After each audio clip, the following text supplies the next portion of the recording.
Welcome, dear friends. Today's podcast is part of a new series based on the spiritual classic, Divine Intimacy, Meditations on the Interior Life for Every Day of the Liturgical Year by Father Gabriel of St. Mary Magdalen, OCD. Throughout this series, we will explore profound reflections on the interior life, guided by the wisdom of Carmelite spirituality. Inspired by the teachings of Saints Teresa of Jesus, John of the Cross, and other great mystics, divine intimacy leads us toward deeper prayer, greater virtue, and union with God. For more Carmelite resources, visit the General Curia of the Teresian Carmel at discalcedcarmelite.com. Now let us begin our journey into Father Gabriel's profound spiritual insights. Welcome back, everyone. We're diving deep into divine intimacy today, specifically the Carmelite approach to God's will. We'll be looking at Father Gabriel of St. Mary Magdalene's book, Divine Intimacy, Meditations on the Interior Life of Every Day of the Liturgical Year. Yes, a classic, a beautiful collection of reflections. It is. We're focusing on Meditation 5 today. Sanctity and God's will, right? Exactly. I think you'll be surprised by how much we can unpack from just this one meditation. You always say that, and you're always right. What's first? Well, Father Gabriel jumps right in, reminding us of Jesus' words in Matthew 7:21. Not everyone who says to me, Lord, Lord, will enter the kingdom of heaven, but only the one who does the will of my Father in heaven. A passage we hear often, but it really hits differently when you consider it in light of pursuing holiness. I was just thinking that. So, okay, we call on Jesus, but are we backing that up with action? Are we actually aligning our lives with the Father's will? It's challenging. It's easy to get caught up in words and appearances. But true faith is about living out our beliefs, making choices that reflect our commitment to following God's path. Exactly. And that's where the Carmelite tradition really shines. It gives us this framework for understanding how to surrender to God's will. Not out of obligation, right, but out of love. Yeah. And a desire for deeper union with him. Like, how do we actually do that? Well, Father Gabriel brings in St. Teresa of Ávila. He quotes her from Foundations. The highest perfection consists not in interior favors or in great raptures or in visions or in the spirit of prophecy, but in bringing our wills so closely into conformity with the will of God that as soon as we realize he wills anything, we desire it ourselves with all our might and take the bitter with the sweet.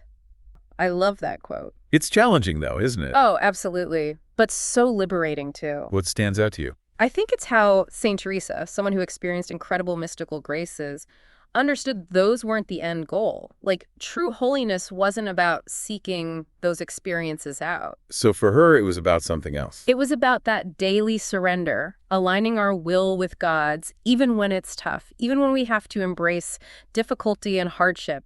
It's a good reminder, especially for those of us drawn to the more, dramatic parts of spiritual life. Exactly. It's not about the fireworks. It's about that quiet, consistent fidelity to God's will. Reminds me of another Carmelite saint, Saint Thérèse of the Child Jesus. She said, the more joyfully souls do his will, the greater is their perfection.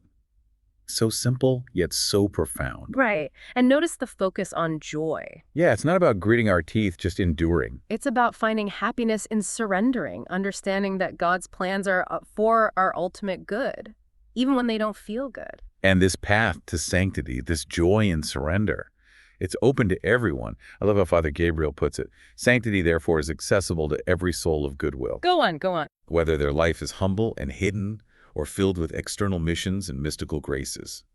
The measure of a soul's perfection is determined by how completely it conforms to God's will and finds happiness in doing it. Wow. What a powerful message, especially these days, when it seems like holiness is, unattainable. Yeah. Reserved for a select few. Yeah. But it's not. It's about the internal disposition of our hearts, our willingness to surrender, no matter what our external situation looks like.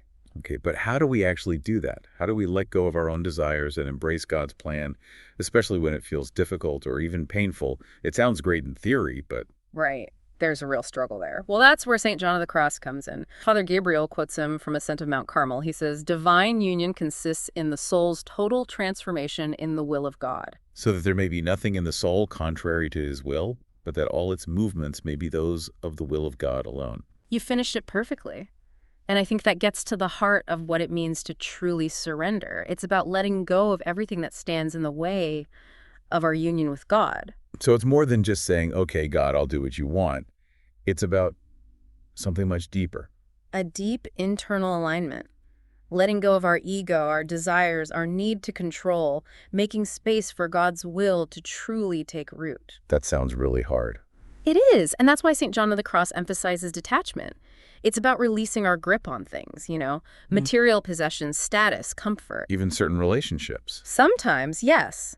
It's not about denying ourselves joy. It's about recognizing that true happiness comes from union with God. And sometimes that means letting go of things that are holding us back. Exactly. It's like pruning a vine. Cutting away the dead branches so the healthy ones can flourish. Perfect analogy. And it highlights the paradox of surrender, doesn't it? We think letting go means losing something. But in reality, we gain something far greater. A deeper connection with God. A sense of peace and purpose that we could never achieve on our own. It's like trading in limited earthly happiness for unlimited divine joy. Exactly. And then Father Gabriel emphasizes something really important. Even the smallest acts, done in obedience to God's will, have infinite value. So it's not just about the big things, right? It's about those everyday choices. Those moments where we surrender our preferences, even in the mundane things. It's about a constant turning towards God. A continual seeking of his will in all things. Easier said than done, though, isn't it? Oh, yeah. I mean, we all have those moments when we resist, when we cling to our own desires. All the time. And you know what? Father Gabriel gets it. He writes, "So many times I have offered you my will and taken it back. I feel seen." He's speaking my language, too. It's like that resolution to surrender, But then human weakness kicks in. We pull back. Try to grab the reins again. Exactly. So how do we deal with that tension, that back and forth between our desire to surrender and our, let's be honest, our tendency to resist? Big question. We'll definitely explore that more. But for now, let's remember. Surrender is a process, not a destination. It's about constantly turning back to God, even when we mess up. Trusting in his mercy and love to guide us. Always guiding us. Okay, ready for another amazing quote? Bring it on. From St. Therese again. "My God, I will not be a saint by halves. I am not afraid of suffering for you. One thing only do I fear, and that is to follow my own will. Accept, then, the offering I make of it, for I choose all that you will." Wow. Just wow. It really gets to the heart of it, doesn't it? Complete trust in God's plan. Let's sit with that for a moment. Think about what it means for our own lives. It's amazing, right? St. Teresa, St. Therese, two incredible women from different times. Completely different backgrounds, too. But they both arrived at the same truth. That aligning our will with God's is, the key to holiness. Yes. Like their journeys were so different, but they led to that same wellspring of wisdom. It really shows you how universal this truth is. It's not just a Carmelite thing. Not at all. This is woven into Christianity itself. I mean, Jesus himself modeled it for us. You're right. His prayer in the Garden of Gethsemane. "Father, if you are willing, take this cup away from me. Nevertheless, not my will, but yours be done." So powerful. That's it right there, isn't it? That's surrender. Embracing even the most difficult path if it's God's will. That's the core of discipleship. And it's not just Jesus. It's reflected in the lives of so many saints. Think about it. Their personalities were different, their charisms, their callings, but they were all united in that commitment, conforming their will to God's will. I've never thought about it like that. It's like they knew instinctively that trying to control our lives, forcing things to happen, resisting God's grace, it just leads us away from peace and fulfillment. Like trying to build a house on sand. Ooh, I like that. Without that foundation of surrender, everything's unstable. Vulnerable to the storms. And maybe that's why so many struggle with surrender, right? They see it as weakness, giving up on your own dreams. But it's not, is it? It's the opposite. It takes strength and courage to truly surrender. To admit that we don't always know what's best. That God has a plan, even when we can't see it. A plan that's bigger and better than anything we could dream up. Trusting in that. That's where true freedom lies. It's paradoxical, right? Surrendering our will to God actually gives us more freedom and purpose. It's a total mind flip from how the world sees it. The world says freedom is about having choices, being in control, but that leads to anxiety. Emptiness. Always striving for something just out of reach. And the freedom from surrender, that's different. It's deep, it's peaceful. It's knowing we're where we're supposed to be. Even when things are tough, even when we don't get it. We can let go of the burden of control, rest in God's loving arms, and He knows us better than we know ourselves. That's where the Carmelite tradition can help us. How so? It teaches us about contemplation, deep listening to God's voice within us, practices and tools to quiet the noise, tune into God's grace. That makes sense. So it's not just about big, dramatic moments of surrender. It's also about the little things. Yes. Remember what Father Gabriel said, the infinite value of even mundane acts done in obedience to God's will. He's reminding us that every moment is an opportunity. An opportunity to practice surrender. Yeah. To align ourselves with God. Weave holiness into our lives. Love that image. And it's in that practice, that constant turning towards God, that we really start to change. Transform. It's not about perfect obedience. It's about a habit of the heart. A disposition of trust and openness to God's will. Okay, I have a question. Shoot. So we've talked about the what and the why of surrender, but how do we actually do it, like concrete steps? Good question. The Carmelite tradition is full of wisdom on that, with its focus on prayer, contemplation, detachment. Definitely. But before we jump into those practical aspects, I think we need to go back to St. John of the Cross for a minute.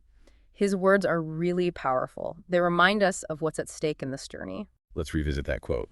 Divine union consists in the soul's total transformation in the will of God, so that there may be nothing in the soul contrary to his will, but that all its movements may be those of the will of God alone. That's it. See how it challenges us to really commit to this path of holiness? Yeah, it's a lot to chew on, but I'm ready for it.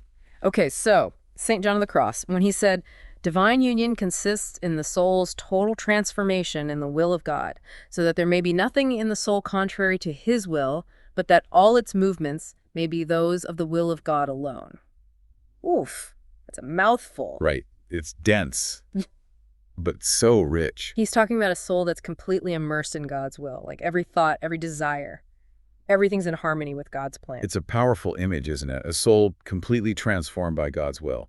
Beautiful, but also a little intimidating, Oh, yeah, for sure. It shows us just how radical this surrender is. We're not talking about just changing our behavior a bit. Or adding some extra prayers. It's way deeper than that. It's a complete internal realignment. Our will becomes united with God's will. So that's where detachment comes in, like what St. John of the Cross was always talking about. Exactly. It's crucial. We have to clear away the things in us that stop us from hearing and embracing God's will. So it's not just about saying yes to God. It's also about, removing the obstacles within us. Yeah, it's like we're attached to our own perspective, our ego, our need to control things. A need for security. Exactly. We have to create that space inside ourselves for God's will to really take hold. That's hard, though, isn't it? Like letting go of things we're attached to, things that we might think are part of who we are. It is hard. It's like weeding a garden, right? You have to pull up those stubborn roots. Yeah. The ones that are choking the plants you want to grow. Not fun, but necessary. Exactly. And detachment is kind of like that. It's not about denying ourselves for no reason. It's about getting rid of the things that are messing up our spiritual growth. The things that are keeping us from experiencing true freedom and joy. The joy that comes from being aligned with God's will. And when we let go, when we surrender our own limited view, we can finally see things from God's perspective. And that's where we realize how amazing his plan for us truly is. Way better than anything we could come up with on our own. And in that surrender, in that trust, that's where real freedom is. It is, isn't it? We tend to think freedom is about having tons of choices and being in control. But that can actually be really limiting. It keeps us trapped in our own little world, our own narrow point of view. But true freedom, the freedom that St. John of the Cross talks about. The Carmelite kind of freedom. Yes. That comes from surrendering to something bigger than ourselves, aligning our will with God's, because he sees the whole picture. He knows the way. And that kind of freedom gives us this amazing lightness and joy. We realize we're not alone, we're guided and loved no matter what. I love that. It's so countercultural, isn't it? The world's always telling us we have to achieve things, control everything, be in charge. It's exhausting. But surrendering to God's will, that's where we find real peace, real purpose, real fulfillment. It's the answer, isn't it? I think so. And Father Gabriel reminds us it's a journey, not a destination. It's about always turning back to God, choosing his will over our own, every day, in every moment. It's about building that trust, that openness to God's will in everything we do. So that's where prayer and contemplation fit in. That's how we make that happen. That's how we connect with God on a deeper level. It's like we make space in our lives for Him, quiet the noise of the world, and really listen to Him. And how do we do that? I mean, life's so busy and chaotic. It takes discipline, it takes practice. But in that silence, in that stillness, we start to hear God's whispers, those little nudges of grace, guiding us toward what He wants for us. It's like we're fine-tuning our hearts to the frequency of God's love. I love that. We let ourselves get swept up in His will. And as we do that, as we surrender more and more, We find this peace and joy that nothing else can give us. the kind of joy that comes from knowing we're where we're supposed to be. Walking the path God has for us, even when it's hard, even when it doesn't make sense. Because we trust He's in control. He's working everything for our good, even when we can't see the whole picture. And that's a beautiful thing to remember, isn't it? Even in the midst of all the chaos and uncertainty, we can have peace. Because we surrender to a God who loves us more than we can imagine. A God who wants us to be truly happy. Well, this has been amazing. Thank you so much for joining me on this deep dive into Father Gabriel's meditation on sanctity and God's will. It's been a pleasure, as always. I hope everyone listening feels encouraged to grow in their understanding of God's will and to embrace it with open hearts. Thank you for spending this time with us today, reflecting on the wisdom of the Carmelite saints. I hope these words have inspired and uplifted you. Until next time, may God bless us and keep us close to His heart. Take care and see you soon.